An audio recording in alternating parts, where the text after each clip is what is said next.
Hey Necromaniacs, we had a great question from Dale and I wanted to go over it. He wanted to know some tricks about Overwatch, Infiltrate, and Overseer. Now we're going to cover skills in their own episodes very soon. We'll go a little more in depth then, but at this time we'll cover it a little bit. He also wanted to know about some 2v2 situations and even some 2v3 situations, how best to handle those. Finally, he wanted to know how to deal with an Ambot. I think we can answer those questions. Let's see what we can come up with.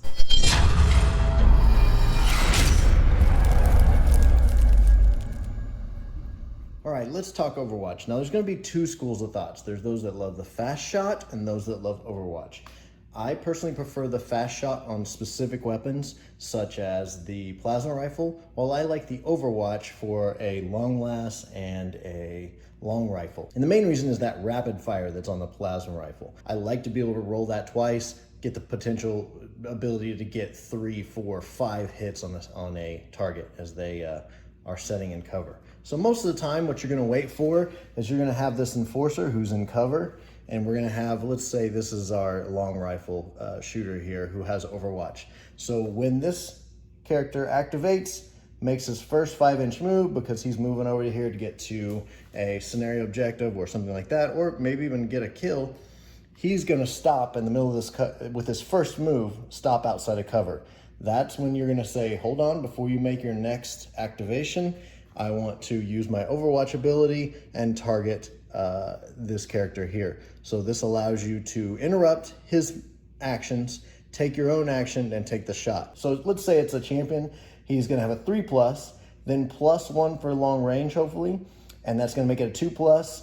And then he's outside of cover, so there's no negatives to that, so he is hitting on a 2+. So that's going to be around 84% chance hit. Really only on a 1 is that you're going to miss, so that's really good odds. Now with the fast shot, you'd have people argue that even in cover, with a fast shot, you would get to shoot twice. You don't get to aim because you're using both actions as shoot actions, but you'll get, so let's say that same 3+ for the champion, and then that's going to be with the long, well, that wouldn't get a long distance with the plasma gun. So we'll say 3+ to a 5+, because of the cover, let's say he's in full cover, that's going to be a 33% chance to hit, but then you get 2 shots with that, so that's about a 66% chance. So with the Overwatch, 84%, with the fast shot, 66%, because you aren't able to get them out of that cover. That covers the problem with the fast shot, is most of the time they're not going to end their move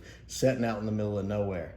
Next, let's talk Infiltrate. And something about Infiltrate is that you have to be 6 inches away from the enemy and also outside of their viewpoint. Now, the main reason you'd use this is if you could set a character, like let's say you have to get across the board, if they leave any spots where you can hide and be 6 inches away, all of a sudden you can place an infiltrator there. Next turn, move to the edge of the board and you're off the board. There's a point scored right out of the first turn of the game. So great way to use Infiltrate. Also, this is great for those guys who are your flankers, who want to get around behind characters, catch them outside of cover because you're behind them while they're trying to set up cover in front of them, and so you're able to move to the sides, items like that. So this is a great way to set up what I call the bad choices. And let's talk about bad choices real quick. All right, I have a concept that I got from Infinity, is setting up bad choices. So you give them an option of who they're going to shoot, and both options are not good options.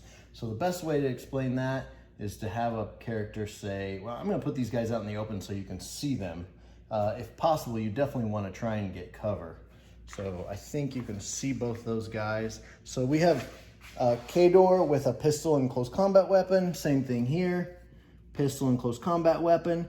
This guy can only make 1 shoot attack. So he can pin one of these guys, but the other guy's coming to him. And if he doesn't use that action as his first action, then both of them are coming at him. So if he wins priority, then he might be able to pin or hurt one of these guys and put him down, but this guy's gonna get him.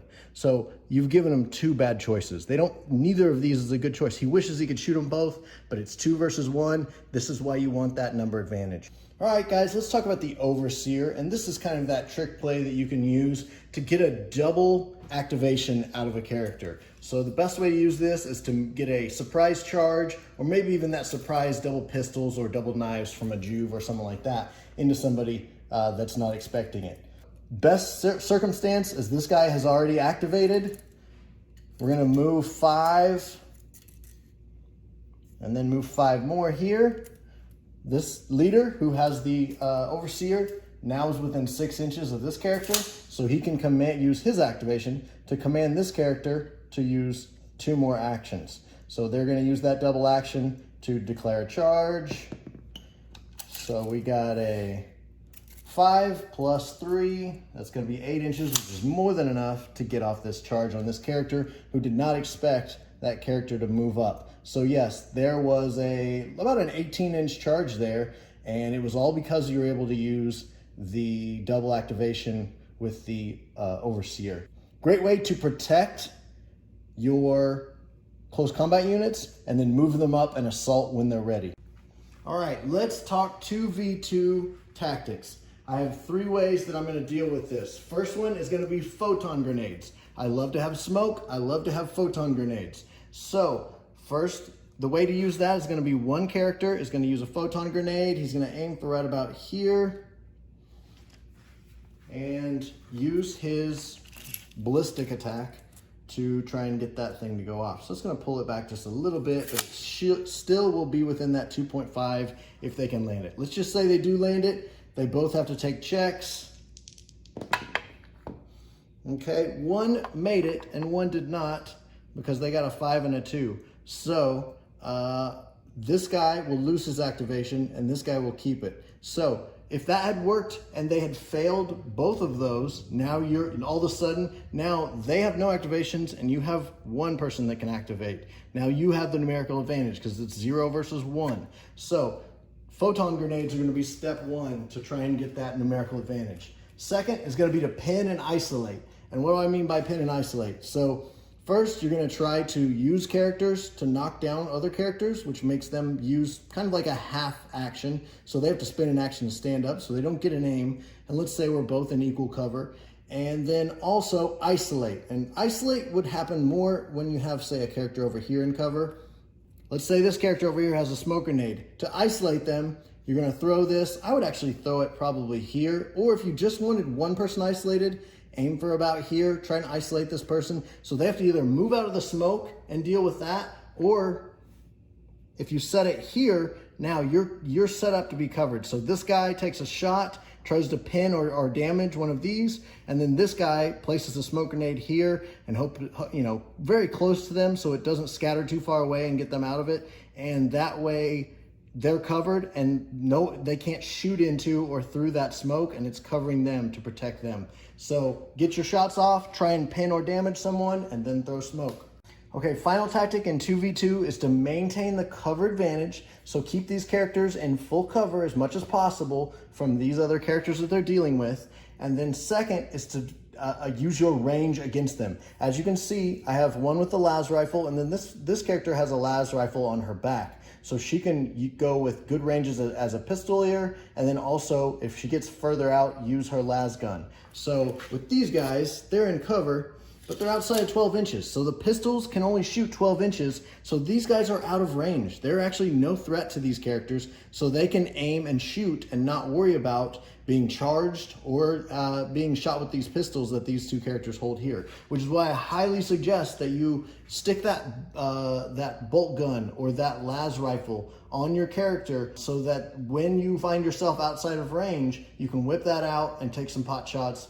It's a long shot sometimes. You're going to be probably outside the range of a bolt gun or something like that for the short range, but at the same time, it's better than not even getting a shot and having to run a suicide run to try and get closer to these characters so you can actually do something. Consider using range and having the ability to swap ranges by having multiple weapons on you, cheap weapons, mind you, but using that range to help yourself out so that you can win that battle when it's 2v2 because you have the right tools in your tool shed.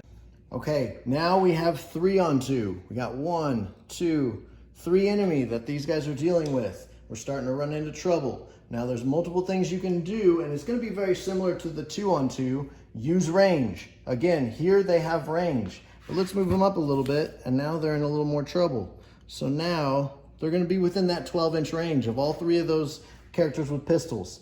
So now how do we deal with this? First, we're gonna use photon grenades if you can take them with the game. Buy smoke, buy photons.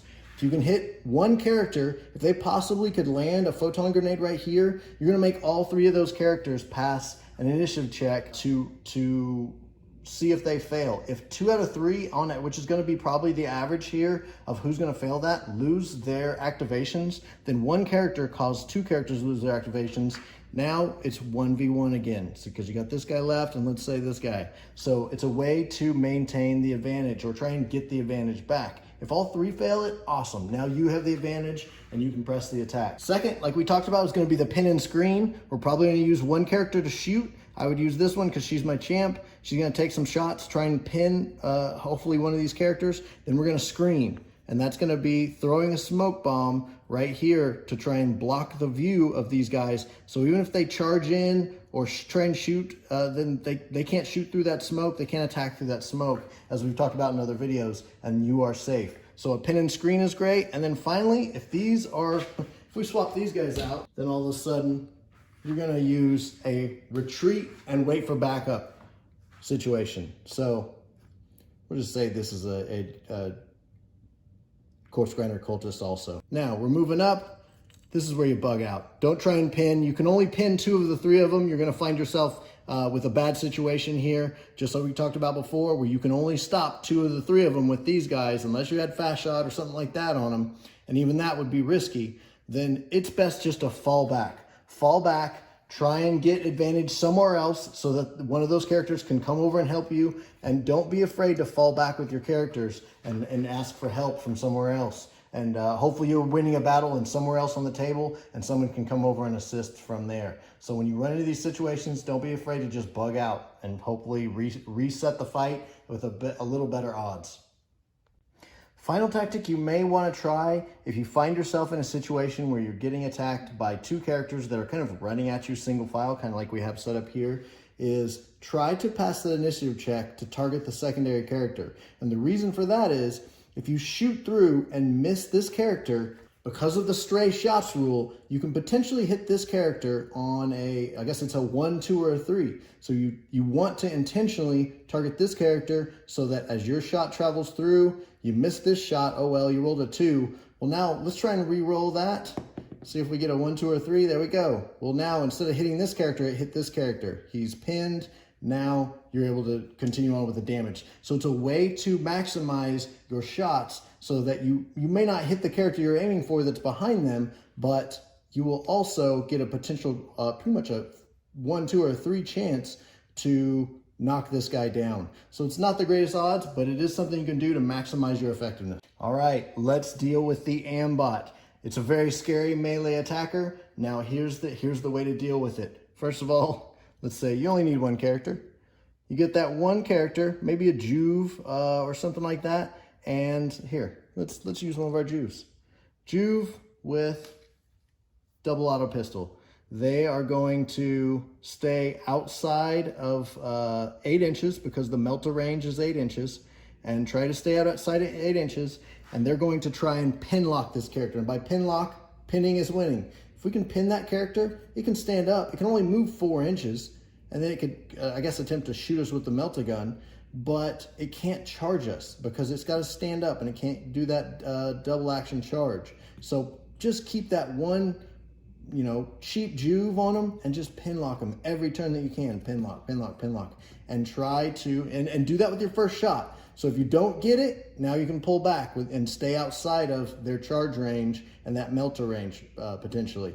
So try and stay around 12 inches, get your shots off, hope to get a pin, and stay outside of the charge range for that character, which is 4. They have a 4-inch move and then plus D3. So you should be able to maintain outside of that range and just harass them. And if they're going to try and deal with someone else, even better, because now you can pin this guy and he can't get the charge on the other character that you'd rather take out, your leader, your champion, instead of this dang Juve that's been harassing them the whole game.